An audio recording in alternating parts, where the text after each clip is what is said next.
Friends, ये story का 11वां भाग है। अगर आपने इससे पहले वाली स्टोरी नहीं सुनी है तो डिस्क्रिप्शन में प्लेलिस्ट की लिंक है, आप वहाँ जा कर के सुन सकते हैं।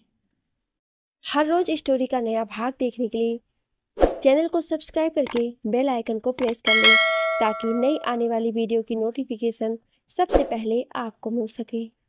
उदित ने जब टिया को ये सवाल करते देखा तो उसके सामने खड़े होते हुए बोली, आपके अंदर थोड़े से भी मैनर्स नहीं है ना? बिना पूछे किसी के कमरे में जाना बहुत बुरी बात होती है। और जरा ये बताइए, ये आदि आपके कब से हो गए? टिया, मैं तुम्हें ये सब बताना जरूरी नहीं समझती, तुम तो बस इतना बताओ तुम इस कमरे में क्या कर रही हो? उदित, अभी तो बताया ये कमरा आदि का नहीं हमारा है। टिया, मुझसे झूठ बोलने की कोशिश मत करो, मैं जानती हूँ आदि अपना रूम किसी के लिए नहीं छोड़ता, तो उसने तुम्हें कैसे अलाउ कर दिया? उदित, उसके बिल्कुल करीब आकर हम आपको ये बताना जरूरी नहीं समझते, माना लोगों के रास्ते में आना आपका फेवरेट काम है, लेकिन अब चलिए हटिए रास्ते से। ऐसा कहकर उदित कमरे के बाहर जाने लगी। तभी टिया ने उसका हाथ पकड़कर अपनी तरफ घुमाते हुए कहा, मुझे बिल्कुल नहीं पसंद कोई मेरी बात अधूरी छोड़कर जाए, इससे मुझे गुस्सा आती है। मेरी बात का सीधा सीधा जवाब दो और चली जाओ। उदित ने झटके से अपना हाथ छुड़ाया और टिया की ओर देखकर बोली, हमें भी नहीं पसंद कोई हमसे इस अंदाज में बात करे या हमें बिना हमारी मर्जी के छुए, इसलिए अगर अपनी बात मनवाना चाहती हैं तो पहले दूसरों की बात मानने की कोशिश करिए, फिर जाते हुए लौटकर। आपको शायद याद नहीं, उस दिन हमसे बदतमीजी से बात करने पर आदि ने आपके साथ क्या किया था। तनिक सोचिए, अगर उन्हें पता चला कि हमारा हाथ पकड़कर मरोड़ दिया तो वो क्या करेंगे? टिया, अच्छा, तो तुम जैसे 2 टके की लड़की अब मुझे बताएगी कि मुझे क्या करना चाहिए और क्या नहीं करना चाहिए।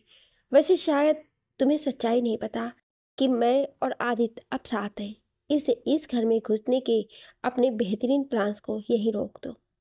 उदित उसके कानों के पास आकर अपनी बात को जरा धीमे से कहिए, दरअसल इस घर की दीवारें भी वफादार हैं, तो अगर गलती से आपकी बात आदि या बाकी घर वाले तक पहुंच गई तो बेइज्जती होगी आपकी, आप सोच भी नहीं सकती। रही बात प्लान करने की तो वो आप जैसे लोगों की आदत है, हमारे यहाँ रिश्ते दिल से जुड़ते हैं और दिल से ही निभाए भी जाते हैं। मेरा और आदि का रिश्ता दिल और किस्मत ने जोड़ा है, उसे तोड़ना नामुमकिन है, इसलिए वक्त के साथ ये समझ चाहिए, आपके लिए यही बेहतर होगा। उदित ने अपनी बात बिल्कुल स्पष्ट और साफ तरीके से कही, लेकिन टिया को नहीं समझना था तो नहीं समझी। अपनी बात रखकर उदित ने उसे आगे से हटाते हुए कहा, प्लीज़ अब हमें साइड दीजिए, क्योंकि हमें हमारी बहन के संगीत को भी एंजॉय करना है। इतना कहकर वो जाने लगी, लेकिन तभी टिया ने एक बार फिर उसका हाथ पकड़ लिया। उदित, हमने कहा था ना, हमें नहीं पसंद कोई हमें छुए। टिया, तुम्हें मेरे छूने से इतनी तकलीफ हो रही है और जब यही हाथ आदि पकड़ता है तो तुम्हें बहुत अच्छा लगता है, तुम घंटों उसके हाथों को पकड़े खड़ी रह सकती हो। उसने तुम्हें भी खुद को छूने के पूरे हक दिए हैं। मुझे दिखाई देता है तुम्हारे हॉल में ना होने पर उसका बेसब्री से तुम्हारा इंतजार करना और तुम्हारे वहाँ से हटते ही तुम्हारे पीछे आ जाना, तुम्हें अपना कमरा देना, जबकि उसे तो रूम शेयर तक करना नहीं पसंद। बताओ ना, वो आखिर ऐसा क्यों है? क्यों वो तुम्हारे हाथों को पकड़ता है, जबकि उसने मुझे खुद को कभी छूने तक नहीं दिया? आखिर ऐसा क्या किया है तुमने उसके साथ? उदित गुस्से में, हाथ छोड़िए हमारा। हमारे और आदि के बीच क्या है वो आप कभी समझ ही नहीं सकती हैं, क्योंकि आप दिल के मामले में भी दिमाग रखती हैं। उन्होंने हमें खुद को छूने के हक दिए हैं क्योंकि वो हमसे प्यार करते हैं। अभी तक हमें शक था, लेकिन आज यकीन हो गया है कि आप पागल हो चुकी हैं।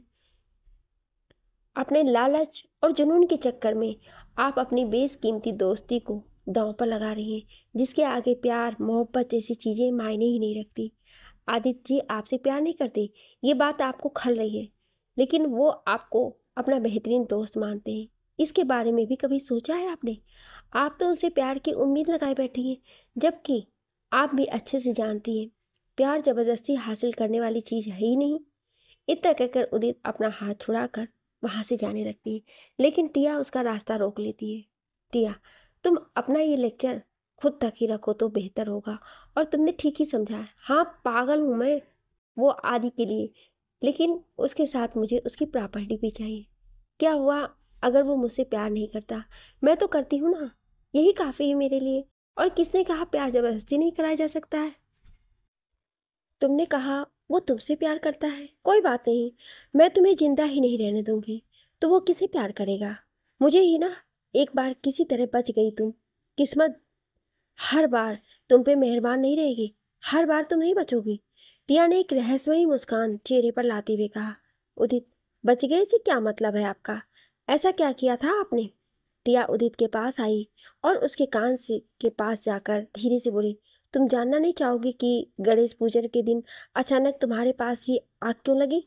तुम्हें अजीब नहीं लगा? उतने लोगों में से तुम ही क्यों? आखिर तुम ही क्यों? फिर उसके कंधों को पकड़कर, वो मैंने ही किया था। अगर अब भी तुम उससे दूर नहीं हुई तो हो सकता है अगली बार भगवान तुम पर इतना मेहरबान ना हो। उदित ने टिया को दूर धक्का देते हुए कहा, अभी तक हम आपको समझाने की कोशिश कर रहे थे, लेकिन आप तो समझाने लायक है ही नहीं। आपको घर में रहने की नहीं, किसी साइकेट्रिस्ट की ज़रूरत है। रही आदित्य जी की बात, तो वो जिससे भी प्यार करे ये उनका पर्सनल मामला है, लेकिन आप ये समझ लें कि आप हमारा कुछ भी नहीं बिगाड़ सकती। आप एक निहायत ही बदनीयत, बेवकूफ़, सेल्फिश और गंदी सोच वाली लड़की हैं, जिससे कोई भी इंसान प्यार ही नहीं करना चाहेगा। हम अभी आपकी सच्चाई घर वालों को बता कर आते हैं। इतना कहकर उदित कमरे के बाहर जाने लगी तो टिया ने अपना पैर उदित के आगे कर दिया, जिससे उदित वहीं बेड के पास जाकर गिर गई। गिरने की वजह से उदित के माथे पर बेड के साइड का कोना लग गया, जिससे उसके माथे पर खून आ गया। टिया उदित के पास जाकर, so sad, miss town market, नीचे गिर गई। वैसे भी तुम्हारी औकात यही है, जितना चीखना है चीखो, क्योंकि इस वक्त तुम्हारी आवाज़ सुनने वाला कोई भी नहीं है। उदित उठने की कोशिश करती है तो टिया उदित के हाथों में अपने सैंडल की हील्स चुभा देती है, माथे पर लगी चोट और अब जिससे उदित चीख पड़ती है। इतना करने के बाद भी टिया का मन नहीं भरा था, इसलिए वो नीचे बैठ गई और उसने उदित के सर को पकड़कर नीचे फर्श पर जोर से पटक दिया। उदित के माथे पर पहले से चोट लगी थी, दोबारा पटकने की वजह से खून और स्पीड से बहने लगता है। इसके बाद टिया उदित के बालों को पकड़कर खींचते हुए बोली, यही बाल हैं जो आदि को बहुत पसंद है ना? टिया वापस उदित का सर फर्श पर जोर से पटक देती है, जिससे उदित का बहुत सारा खून फर्श पर फैल जाता है। उदित लगभग बेहोश हो जाती है। आदित्य जो नीचे बैठा टिया के कन्फेशन का वेट कर रहा था, उसे जब कैमरे में टिया को यह सब करते देखा तो भागता हुआ ऊपर आया। उसे हड़बड़ी में ऊपर की तरफ भागता हुआ देखकर नीचे से सारे लोग भागते हुए ऊपर आते हैं। सबको एक साथ आता देखकर टिया उदित के पास बैठकर उसे उठाने का नाटक करने लगती है। टिया, उदित उठो, कैसे गिर गई तुम? फिर आदित्य की ओर देखकर, आदि देखो ना, उदित को क्या हो गया? आदित्य को उदित की यूं हालत देख कुछ समझ में ही नहीं आता है कि आखिर वो क्या करे। वंदना, अर्चना, सुहाना, बाकी औरतें उदित के पास आकर बैठ जाती हैं।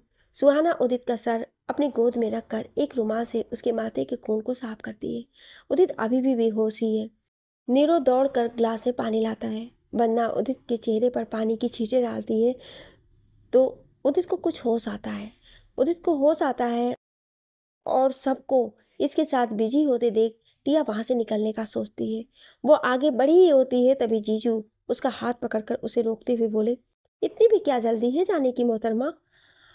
अपने किए का रिजल्ट भी साथ ले जाइए। टिया, कैसा रिजल्ट? मैंने क्या किया?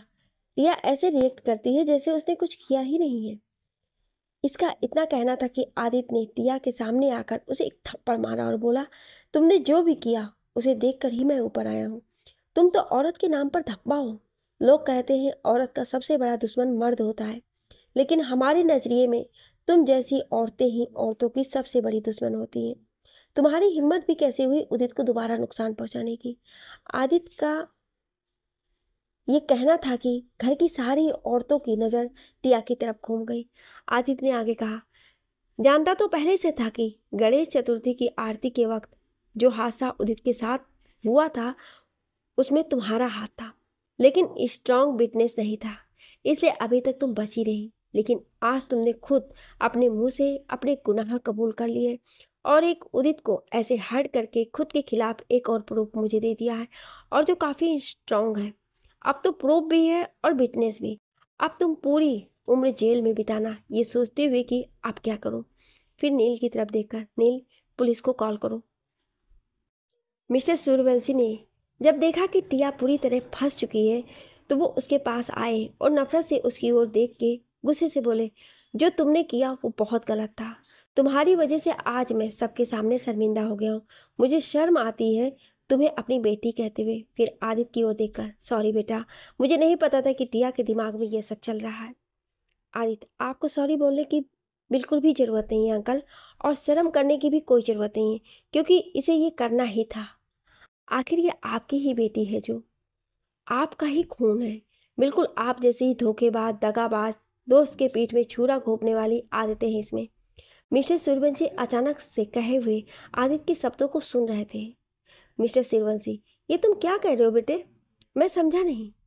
नीरो एक फाइल उनकी ओर बढ़ाते हुए, इसे देखकर शायद आपको सब समझ आ जाए कि आपने क्या किया है। मिस्टर सूर्यवंशी ने जब फाइल देखी तो उनके पैरों के नीचे से मानो जमीन ही खिसक गई हो। उस फाइल में हर वो कॉन्ट्रैक्ट के डील पेपर थे जो उनकी कंपनी ने सिंघानियाज के साथ किए थे। सिंघानियाज ने वो सारे एग्रीमेंट तोड़ दिए गए थे। फाइल के साथ एक और कागज़ था जिसमें सिंघानियाज की तरफ से मानहानि का दावा किया गया था, क्योंकि सूर्यवंशी एम्पायर द्वारा उनका फ़ायदा उठाया गया था। आदित्य, देखा अंकल, मैंने सच कहा ना, आपको शर्म करने की ज़रूरत नहीं है, क्योंकि टिया ने भी वही किया जो आपने किया। पापा ने आपके साथ पार्टनरशिप की, आप दोनों ने मिलकर एक मुकाम हासिल किया था, फिर आपको ये करने की क्या ज़रूरत थी? अगर कोई प्रॉब्लम थी तो आप बेटा समझकर एक बार कहते तो सही, लेकिन आपने तो हमारी कंपनी को ही बदनाम करना चाहा। टिया ने पागलपन में मेरी फैमिली को नुकसान पहुंचाया और आपने मेरी कंपनी को। आप दोनों ने मुझे ये सब करने पर मजबूर कर दिया था।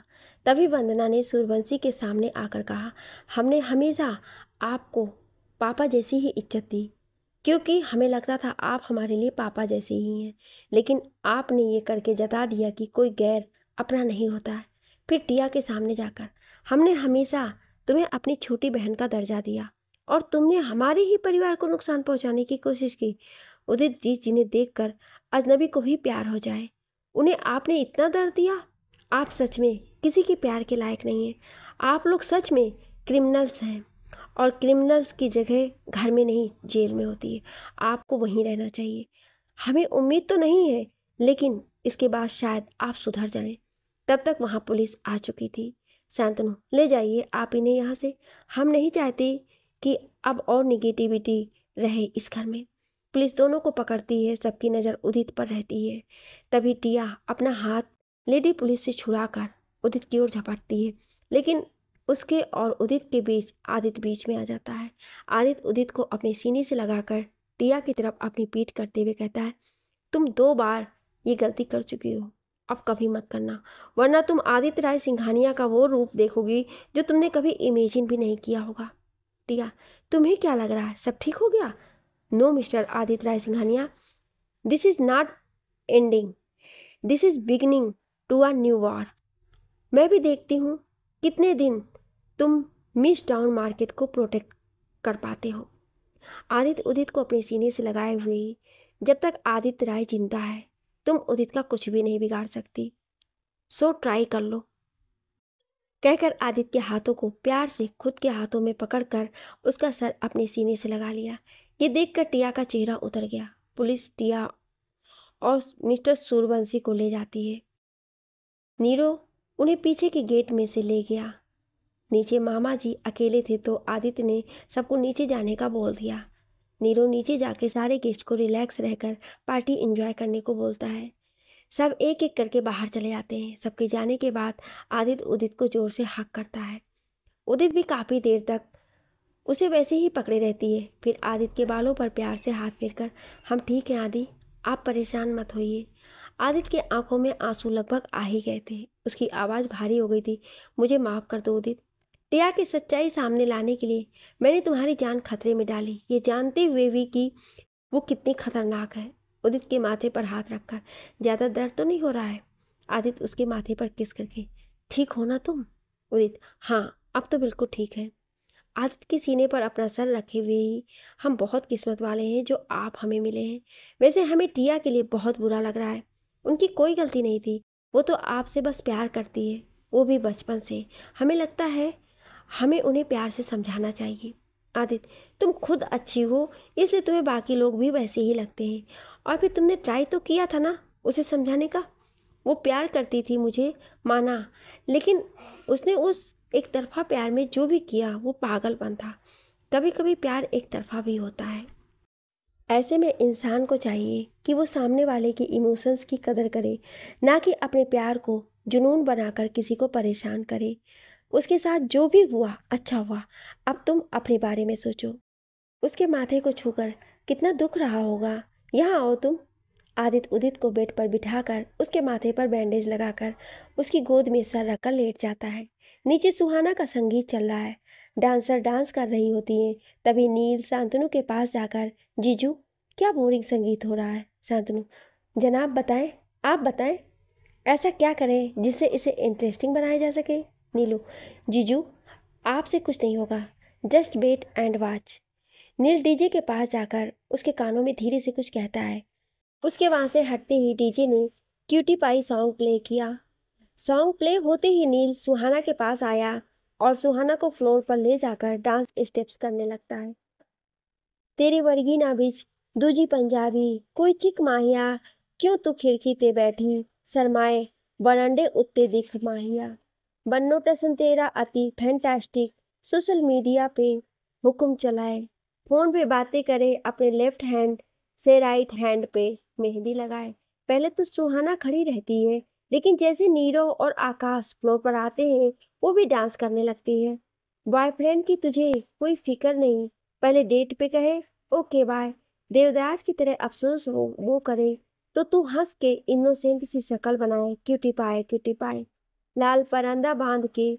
जब तू लक मटकांदी है क्रिटिकल कंडीशन में सबका दिल कर जानती है, सीने में अरमान हजारों तू जिंदा करके कंधे का टैटू दिखला के किल कर जानती है। तेरे वर्गी ना पिंड बिच दूजी पंजाबी कोई चिक माहिया, क्यों तू खिड़की ते बैठी शरमाए बरांडे उत्ते दिख माहिया। सेंट लगा के तेरा पार्टियों में जाना आशिक फंसाने का तरीका है पुराना। तन बदन के तो सुर सारे छेड़ दे मुंह से लगाए बिना बांसुरी बजाए। नींद चुराना नौजवानों की तो ठीक है, बुड्ढों का काहे ब्लड प्रेशर बढ़ाए। बॉयफ्रेंड की तुझे कोई फिक्र नहीं, पहले डेट पे कहे ओके बाय, देवदास की तरह अफसोस वो करे, तो तू हंस के इनोसेंट सी शक्ल बनाए, क्यूटी पाए आय हाय क्यूटी, क्यूटी पाए आय हाय क्यूटी पाए। इधर गाना खत्म होता है तो सब साथ में हंसने लगते हैं। वंदना शांतनु से, ये उदित और आदि कहाँ रह गए। शांतनु, शायद ऊपर ही है, रुकिए हम बुला के लाते हैं। वंदना, आप रुकिए, हम हरिराम से बुलवाते हैं। तभी नील उनके पास आता है। दी, जीजू स्टेज पर चलिए। और ये आदि कहाँ है। वरना रूम में है अपने, हम बुलवाते हैं उन्हें। नील, दी आप जीजू के साथ डांस करिए, मैं लव वर्ड्स को बुलाकर लेकर आता हूँ। नील आदित्य के रूम में जाता है, वहां आदित्य उदित की गोदी में सर रखकर लेटा है। नील, हाँ हे लव वर्ड्स, संगीत नहीं एंजॉय करना क्या आप दोनों को। अकेले अकेले रूम में बैठे हो, काफी वक्त मिलेगा तुम्हें यहाँ बैठने के लिए। उदित नील को देखते ही नीचे भाग जाती है। आदित्य उठकर बैठते हुए, थोड़ी देर में नहीं आ सकता था, अभी हमारी मैडम जी थोड़ा रोमांटिक होना शुरू हुई थी और अभी हो तुम पके आम जैसे टपक लिए। साले, तू मंगल है मेरी राशि का, कल ही किसी पंडित को अपनी कुंडली दिखाता हूँ। नील, कल दिखा लियो, और किसी और पंडित को क्यों, ये नीचे वाले पंडित को दिखाइयो, शायद तेरी शादी का भी मुहूर्त निकाल दे। लेकिन अभी के लिए तो चल नीचे। आदित्य, जाना ही पड़ेगा, कोई और चॉइस छोड़ी है तूने, चल अब। आदित्य नीचे आने लगता है, तभी सॉन्ग बजता है। दीदी तेरा देवर दीवाना, हाय राम कुड़ियों पर डाले दाना। ये सॉन्ग सुनना था कि नील की नज़र डांस फ्लोर के बिल्कुल करीब खड़ी उदित पर जाती है। वो 4 सीढ़ी छोड़कर नीचे कूद जाता है और उदित के साथ डांस करने लगता है। गाना खत्म होने पर उदित अपने बालों को समेट कर जूड़ा बना लेती है। आदित्य को ये अच्छा नहीं लगता है। आदित्य डीजे को कुछ इशारा करता है, डीजे सॉन्ग प्ले करता है। तू बन जा गली बनारस की, मैं शाम तक भटकूं तुझ में, तू तू बन जा गली बनारस की, मैं शाम तलक भटकूं तुझ में। अब आदित्य नील को इशारा करता तो नील नीरो और सुहाना को कपल डांस के लिए खड़ा कर देता है। उसके बाद वंदना और शांतनु को उन्हें डांस करता देख बाकी कपल्स भी डांस करने लगते हैं। तेरी बातें चटपट चाट सी हैं, तेरी आंखें गंगा घाट सी हैं। मैं घाट किनारे सो जाऊं फिर सुबह सुबह जागो तुझ में, तू बन जा गली बनारस की, मैं शाम तलक भटको तुझ में। आदित्य दूर खड़ा उदित को देख रहा है। तभी वंदना आदित्य के पास आकर उसका हाथ अपने हाथ में लेकर डांस करने लगती है और नीरो उदित को, शांतनु सुहाना का। नीरो उदित से, साली साहिबा, मैं सोच रहा था माँ पापा का ज्यादा खर्चा ना करा के एक ही खर्चे में दोनों काम कर ले। उदित, कैसा काम जीजू? नीरो, अरे हमारे साथ ही आपकी और आदि की भी शादी की बात कर ले पापा से। उदित, ऐसा कुछ भी नहीं है जीजू। नीरो, ठीक है, जब आप कहेंगी तभी बात करेंगे, अभी तो आप अपने पार्टनर के पास जाइए। ये कहकर नीरो उदित को गोल गोल घुमा देता है। अगले पल उदित आदित्य के बाहों में होती है। मेरे चांद, गुजर मेरी खिड़की से, तुझे माथे पे अपने सजा लूं मैं, तुझे बांध लूं अपनी जुल्फों में, तुझे अपना रिबन बना लूं मैं। मेरे चांद गुजर मेरी खिड़की से, तुझे माथे पे अपना सजा लूं मैं, तुझे बांध लूं अपनी जुल्फों में, तुझे अपना रिबन बना लूं मैं। आदित्य हाथ पीछे करके उदित के बालों को खोल देता है और उसकी कमर पर हाथ रखकर उसे अपने करीब खींच लेता है। उदित अपना सर आदित्य के कंधे पर रख देती है। ऐसा लगता है जैसे सच में पूरा बनारस ही यहाँ आ गया हो और सारे प्यार करने वालों को मंजिल मिल गई हो। तुझे ऐसे रखूं कभी खोए नहीं, किसी और का तू कभी हो ही नहीं, तुझे पाऊं तो खो जाऊं मैं, फिर खुद को कहीं ढूंढूं तुझ में, तू बन जा गली बनारस की, मैं शाम तलक भटको तुझ में। मुझे घर से भगा ले जा, एक दिन तेरे साथ फिरूं मैं सैलानी, तू हवा है मैं गंगोर घटा, मुझे छेड़ कर पानी पानी। मुझे घर से भगा ले जा, एक दिन तेरे साथ फिरूं मैं सैलानी, तू हवा है मैं घनघोर घटा, मुझे छेड़ के घर पानी पानी। मेरी खुशियों में मेरे गम में, तू मेरे इश्क के हर मौसम में, तू बैठा रहे मेरे साए में, और धूप से मैं निकलूं तुझ में, तू बन जा बने गली बनारस की, मैं शाम तलक भटकूं तुझ में मैं, तू बन जा गली बनारस की, मैं शाम तलक भटकूं तुझ में। आज रात सबकी खुशियां लौटाने वाली रात बन चुकी थी। हर अजीज आज उदित आदित्य के साथ था।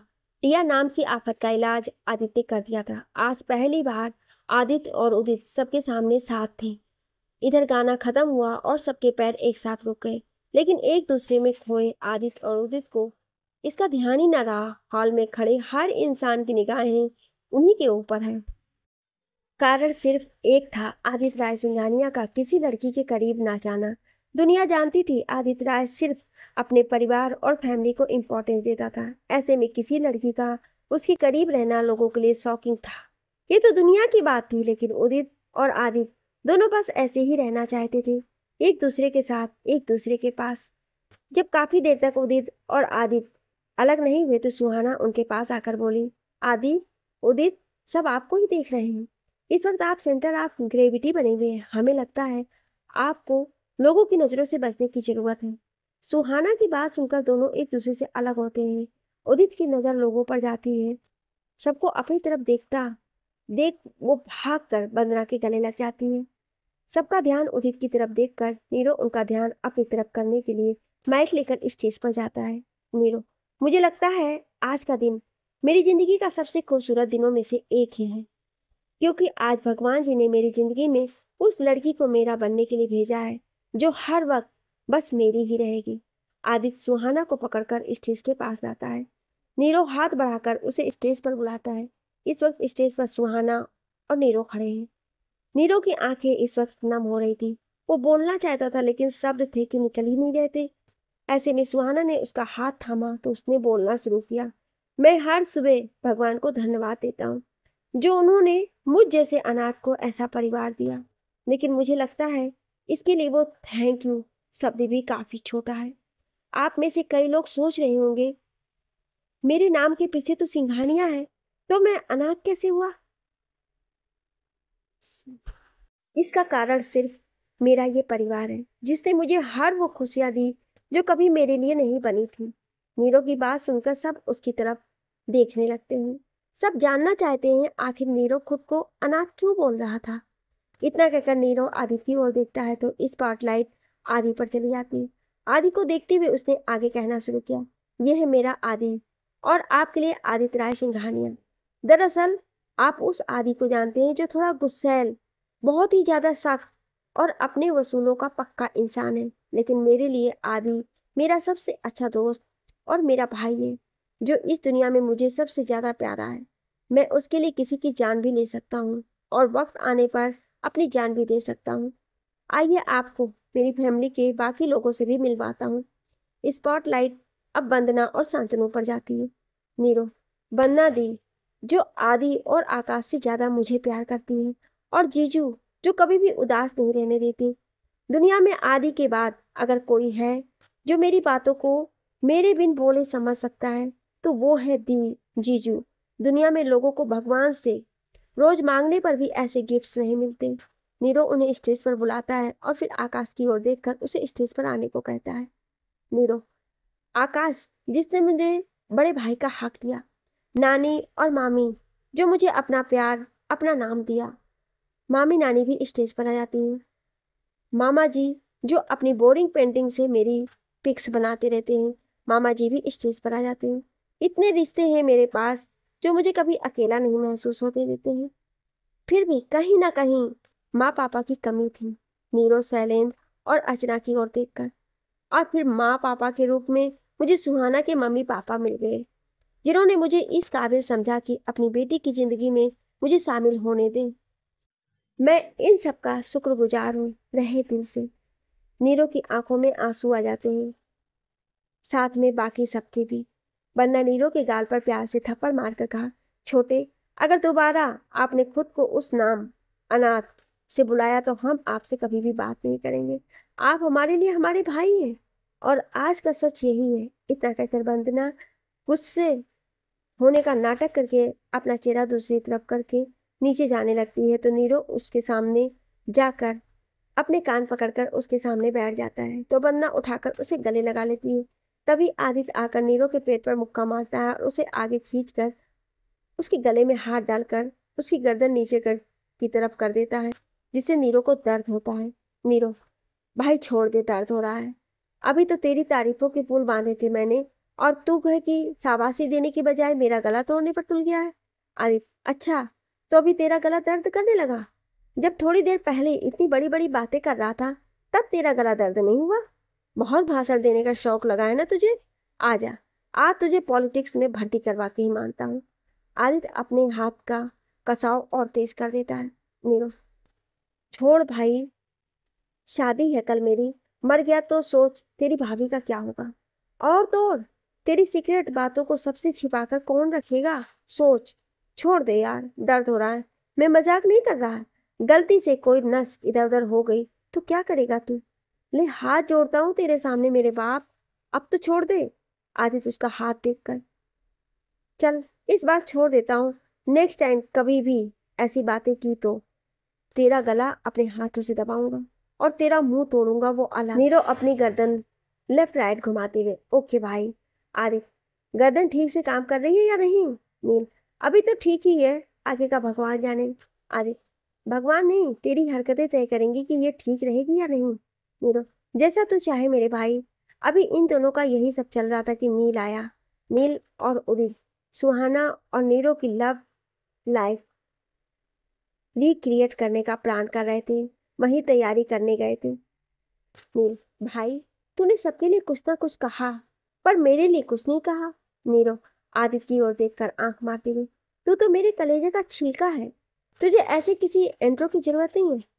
आजा मेरे जिगर के छल्ले, मेरे फोन की रिंगटोन, मेरी सांसों के पासवर्ड, मेरे दिल की धक धक, मेरे पेटीएम का कोड, नेटफ्लिक्स की आईडी।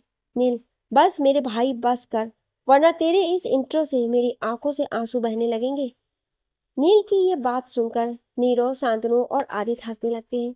नील, मजे लिए जा रहे हैं मेरे, ले लो ले लो, मेरा भी दिन आएगा। नीरो नील के गाल खींचकर, ना मेरे लाल, बुरा नहीं मानते अपनों की बातों का।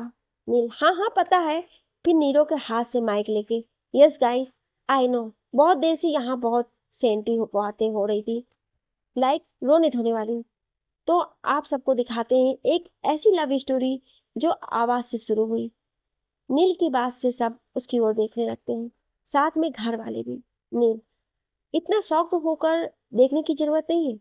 ऑफ कोर्स ये स्टोरी मेरे भाई और स्वीट भाभी की है, जिसे रिक्रिएट करेंगे उदित जी और नील माहेश्वरी। तो ready guys, enjoy a full pure romantic love story. Please आप सब बैठ जाएं।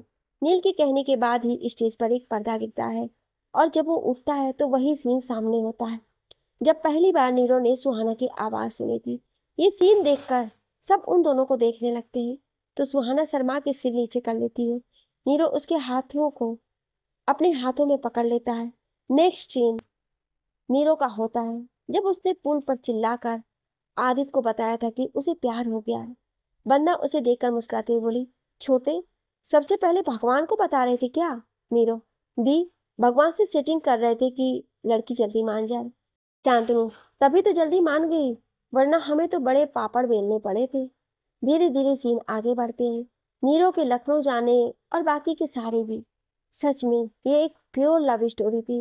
लास्ट में एक गाना जिसमें नील और उदित को डांस करना था, लेकिन ये देख कर कि नील उदित के साथ डांस करने जा रहा है, उसके चेहरे के एक्सप्रेशन झट से बदल गए। ऐसे कैसे हमारे आदित्य को मंजूर हो जाता कि उनकी उदित को कोई और टच करे? बस फिर क्या था, जनाब पहुंच गए स्टेज पर। नील ने भी आदित्य के मन की बात समझते हुए वहां से निकलने में ही भलाई समझी। परफॉर्मेंस के लिए उदित ने पीच कलर की गोल्डन बॉर्डर वाली साड़ी पहनी थी जिस पर डीप बैक ब्लाउज था। सच कहें तो अपनी उदित उस टाइम किसी भी हीरोइन को टक्कर दे रही थी। तभी पीछे से आदित्य ने उदित की कमर पकड़ी और गाना स्टार्ट हो गया।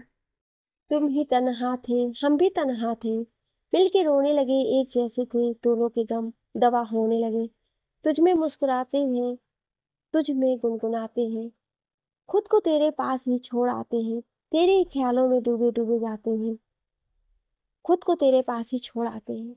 उदित और आदित्य एक दूसरे में डूबे इस गाने के लिरिक्स के साथ साथ अपने कदम बढ़ा रहे थे। कहते हैं जब आपका हाथ उस शख्स के हाथ में हो जिसके साथ आप अपनी जिंदगी बिताना चाहते हो, तो कदमों को कुछ कहना ही नहीं पड़ता, वो उस शख्स के कदमों के साथ चल पड़ते हैं। यही इन दोनों के साथ हो रहा था। दो राज मिलते हैं, हम राज बनते हैं, सन्नाटे ऐसे ही आवाज बनते हैं।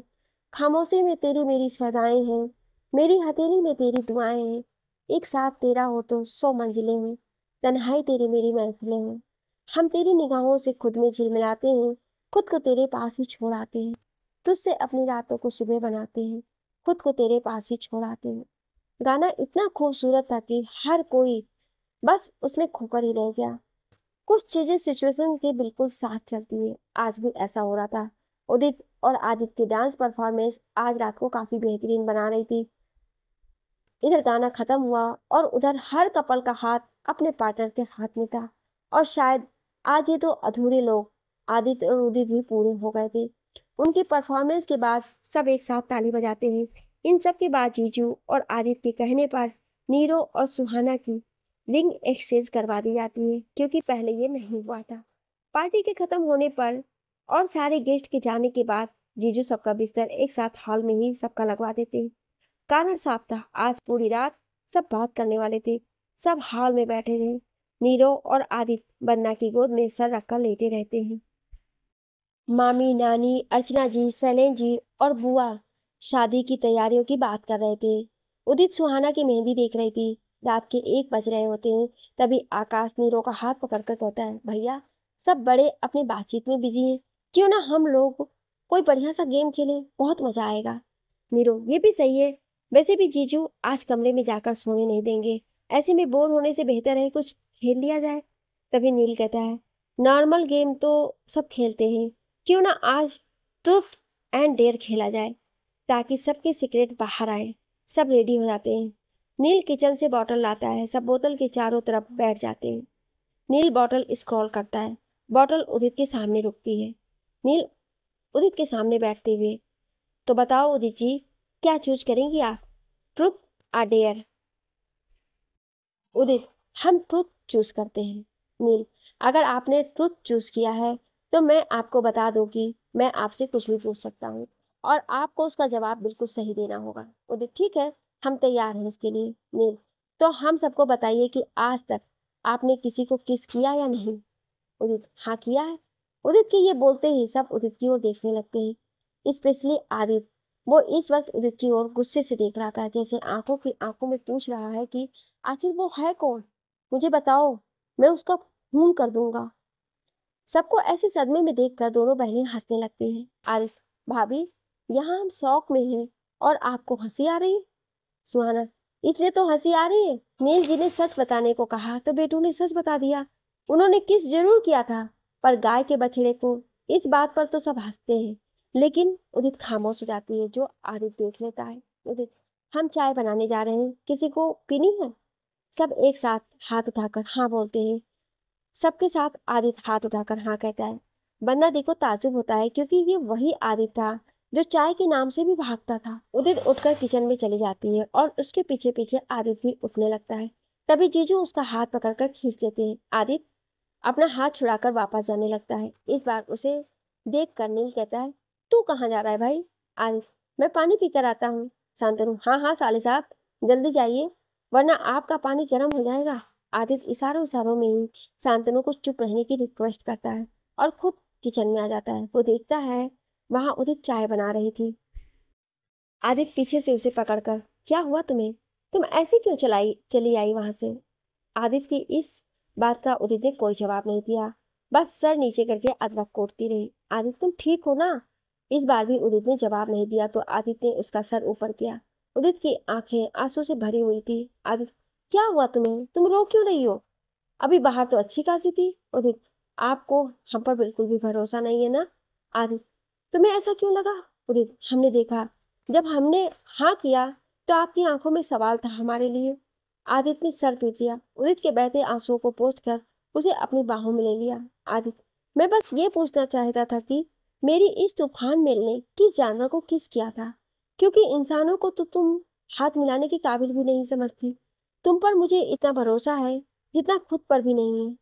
तुम थोड़ी झल्ली हो, आफत हो, चीजें गिराती रहती हो, जब देखो बेहोश हो जाती हो।